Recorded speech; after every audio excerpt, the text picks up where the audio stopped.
سورۃ الحشر کی آیت نمبر 7۔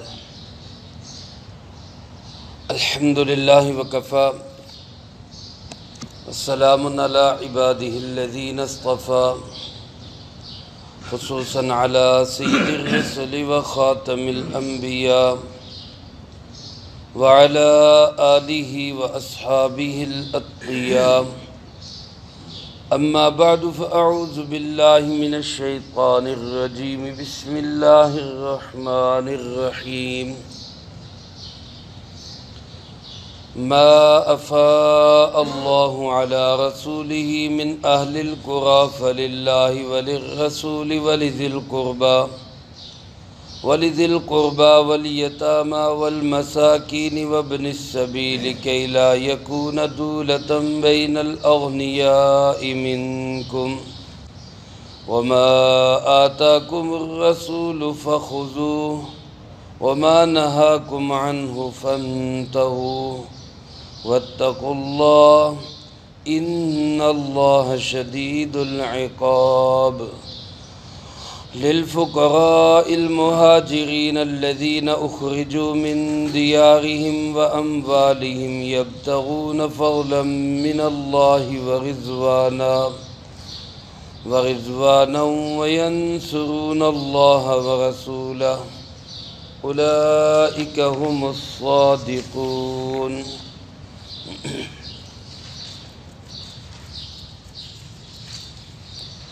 ما افاء اللہ علی رسولہ، جو مال فے کے طور پہ اللہ پاک نے دیا اپنے رسول حضرت محمد صلی اللہ علیہ وسلم کو، من اہل القری، ان بستیوں والوں کا، فللہ وللرسول، پس وہ اللہ کا ہے اور رسول اللہ صلی اللہ علیہ وسلم کا ہے، ولذی القربی، اور آپ کے قریبی رشتہ داروں کا ہے، والیتامی، اور یتیموں کا ہے، والمساکین، اور مسکینوں کا ہے، وابن السبیل، اور مسافروں کا حق ہے، کہ لا یکون دولة بین الاغنیاء منکم، کہیں ایسا نہ ہو کہ یہ دولت اور مال سمٹ جائے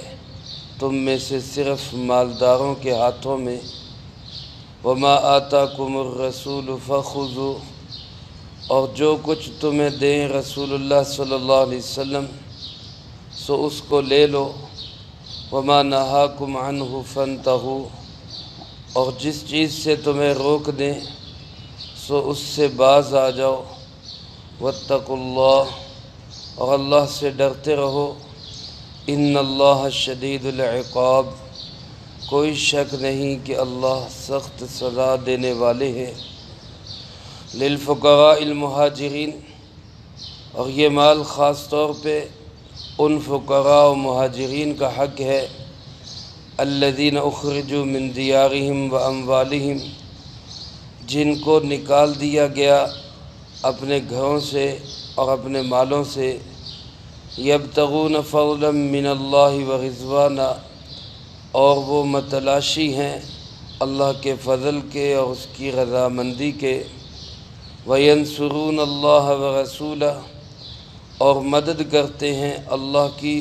اور اس کے رسول صلی اللہ علیہ وسلم کی، اولئک هم الصادقون، یہی لوگ تو سچے لوگ ہیں۔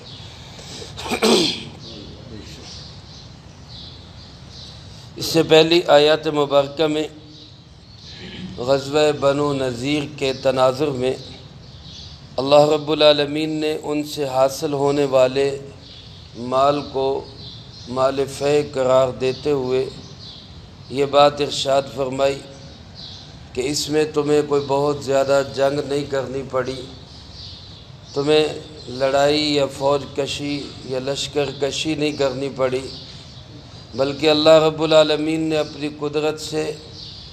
اپنا رعب، اپنے محبوب کا رعب ان کے دلوں میں ڈالا، اور بغیر لڑائی کے بہت سا مال تمہیں حاصل ہو گیا۔ ایسا مال اس کو مال فے کہا جاتا ہے۔ یہ مال فے تقسیم کیسے ہوگا، اس میں کون کون حقدار ہیں، اللہ پاک نے اگلی آیت میں اس کو بیان فرمایا۔ چنانچہ اللہ پاک ارشاد فرماتے ما افاء اللہ علی رسولہ من اہل القریٰ، جو مال بھی بطور فے بستی والوں سے حاصل ہو، بنو نذیر سے ہو یا کسی اور سے ہو، زندگی میں کبھی بھی کوئی بھی مال فے جو ایمان والوں کو ملے تو اس میں فرمایا سب سے پہلا حق للہ، اللہ کا ہے۔ علماء نے لکھا ہے کہ یہاں اللہ رب العالمین کا نام اور اللہ کا حق بطور برکت کے ہے،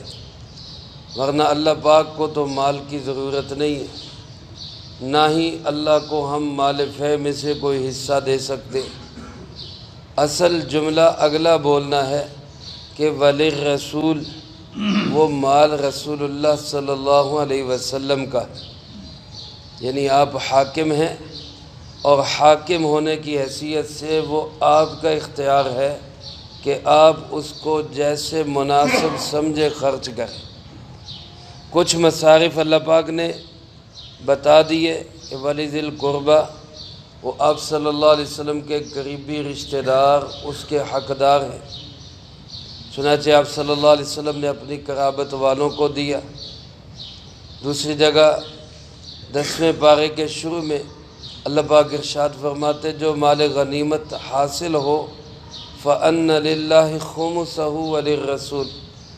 اس کا 5واں حصہ اللہ اور اس کے رسول صلی اللہ علیہ وسلم کا۔ اس میں علماء نے لکھا ہے کہ یہ بھی تفصیل کوئی نہیں کہ غریب رشتہ دار کو ملے گا، امیر کو نہیں۔ آپ صلی اللہ علیہ وسلم نے حضرت عباس کو بھی حصہ دیا رضی اللہ تعالیٰ عنہ، جو آپ کے چچا تھے اور مالدار صحابی تھے، آپ نے ان کو بھی اس میں حصہ دار بنایا۔ پھر اللہ پاک فرماتے کہ اس میں حصہ ہے والیتامی، یتیموں کا، والمساکین، اور مساکین کا، وابن السبیل، اور مسافروں کا، یہ سب اس میں حصہ دار ہیں، ان کو بھی اس میں سے ایک حصہ دیا جائے۔ آگے ایک جملہ ارشاد فرمایا جو اسلامی معاشی نظام کی بنیاد ہے، فرمایا کَیْ لَا یَکُونَ دُولَةً بَیْنَ الْأَغْنِیَاءِ مِنْکُمْ، تاکہ یہ مال و دولت یہ سمٹ کر صرف مالداروں کے ہاتھوں میں نہ رہ جائے، بلکہ یہ امیر سے غریب کی طرف، غریب سے امیر کی طرف یہ گھومتا رہے۔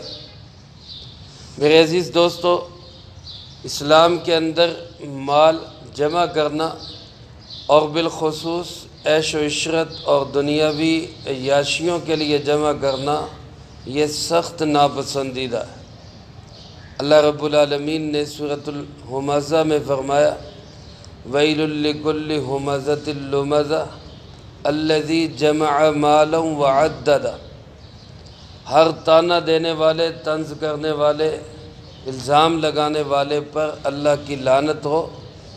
اور آگے فرمایا کہ وہ جو مال کو جمع کرتا ہے اور گنتا رہتا ہے،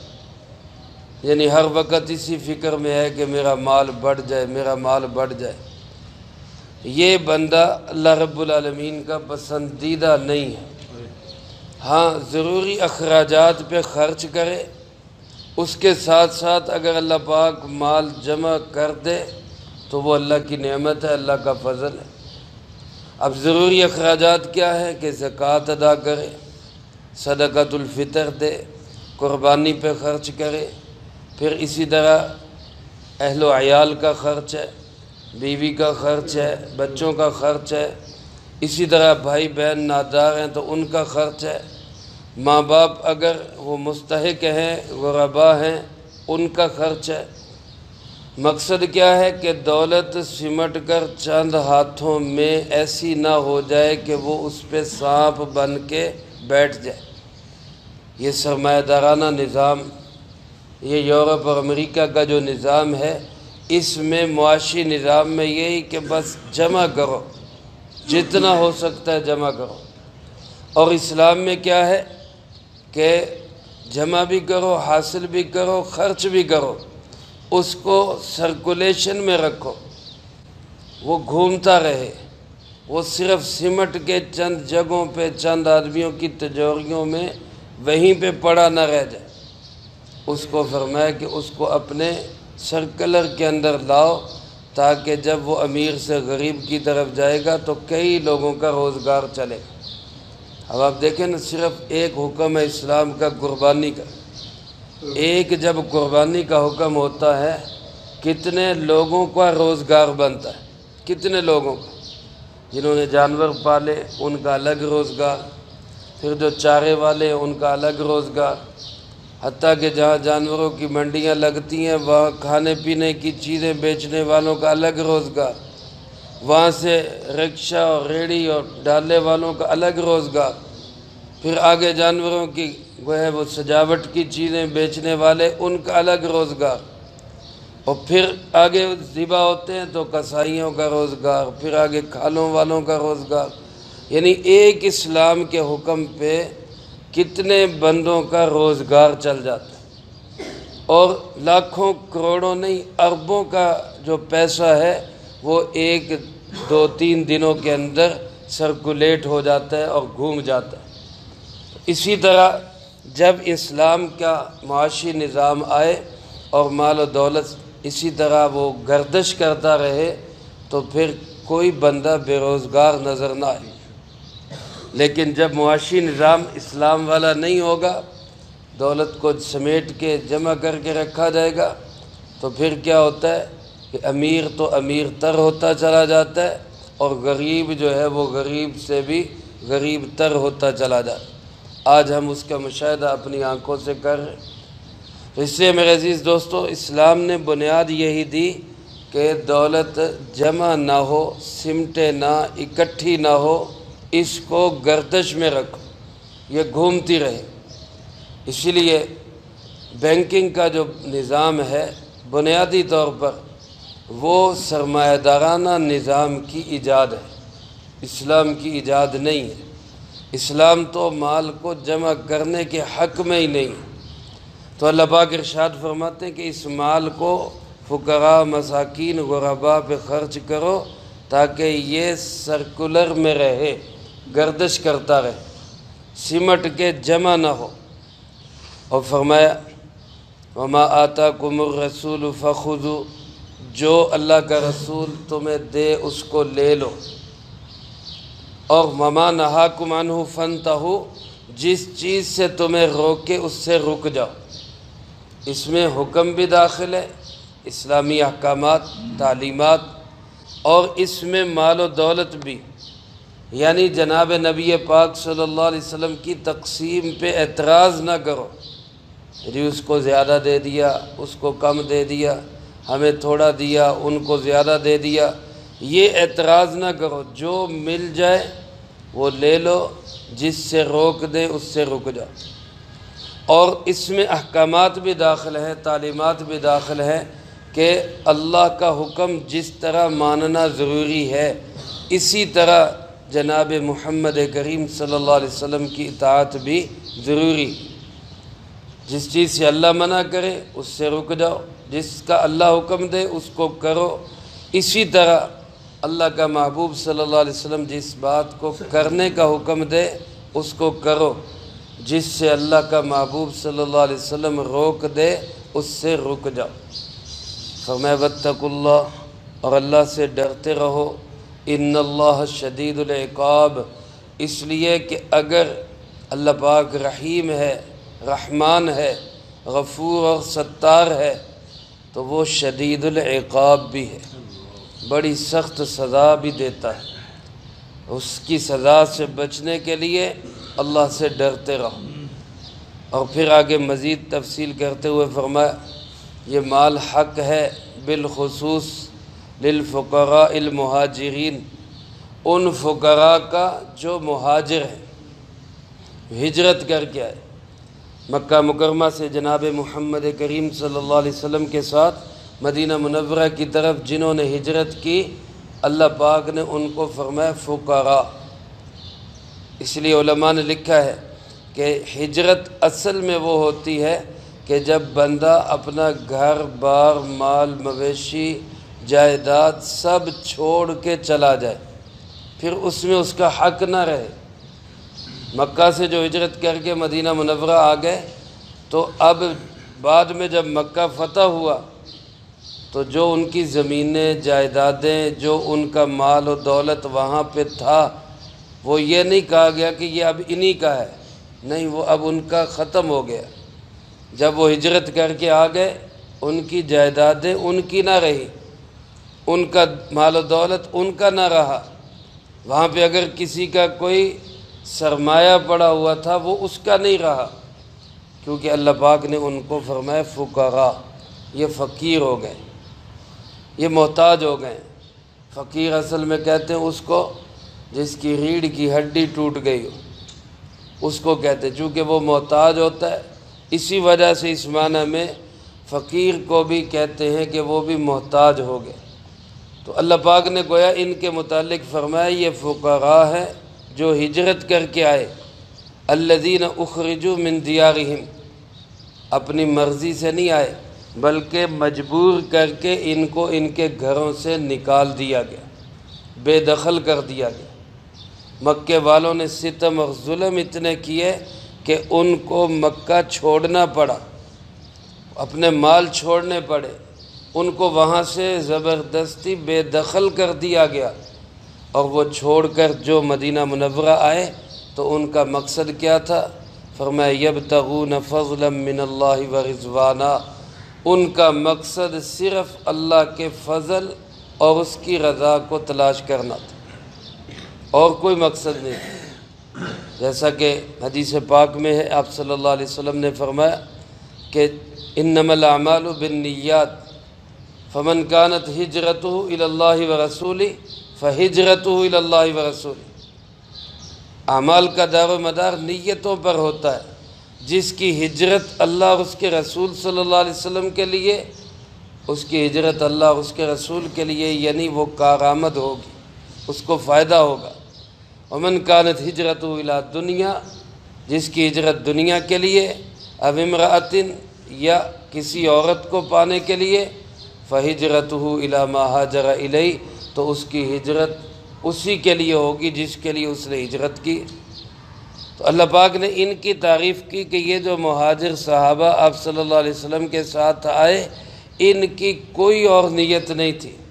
ان کی نیت صرف کیا تھی؟ اللہ کی رضا مل جائے، اللہ کا فضل مل جائے، اس کے لیے آئے۔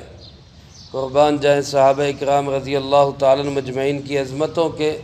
کہ جن کی نیتوں کی تعریف بھی اللہ قرآن میں نازل کر رہا ہے، ان کی نیتیں ٹھیک تھیں،